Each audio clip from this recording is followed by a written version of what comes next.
Hello, everybody. Let's talk about how to persuade others. Some believe that persuading others is simple. You just have to have the right way to communicate. Nothing, unfortunately, could be farther from the truth. To persuade others, there are several strategies that you may want to consider, some of which you have more control over than others. These would include, first, you must be the right person. What does that mean? Do you have to have the right types of characteristics, temperaments, emotions, all of that and more? To be the right person, you have to be the person that somebody would listen to. You have to be somebody that they would respect and that they would listen to as soon as you talk. So if you're new to an organization, that's often not going to work. If you've been there for a while, you have a better chance. If you developed your reputation as somebody who's competent, honest, sincere, and caring, all those help. So you definitely have to be the right person. If you're not the right person, it's very difficult to move on to number two, which is you have to have the right message. In order to persuade somebody, you have to have an argument that's more powering or overpowering than the messages that they've received. They may have read the paper or magazines, talked to other people. They may have an idea of what to say and what to do. So your argument has to be different. Your message, whether it's Twitter or Facebook, whether it's a seminar or webinar, no matter what you use, we call those the tools or the channels that you use, it has to be the right message. Third, you must have the right time. Timing can be such an important aspect. There's times that people are willing to listen, and sometimes people aren't willing to listen. There's times that there's been leaders of countries who became great because they came around at the right time when the people were willing to listen.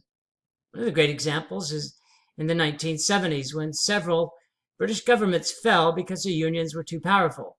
In came Margaret Thatcher in 1979. In a few short years, much of union power had eroded. Not only was it the right person, Margaret Thatcher, who came to the office, but the people in her country were tired of so many days lost of productivity because of union strikes. So many hours wasted on strike when nothing was built. The end result was the country was falling apart. So the timing was right for Margaret Thatcher.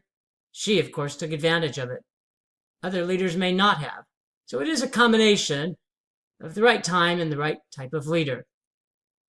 Lastly, you must have the right audience. And this is interesting because here you have to be able to gauge your audience, which is not an easy thing to do. You have to be able to gauge the mood. In this case, the mood of a country, the mood of an organization. There's times when austerity will work. There's times when people have to be given more. How do you determine what the mood is? Not easy. You can certainly talk to people, read the polls, but you certainly don't want to be hostage to what people think. You also want to do the right thing. And also, mood shift.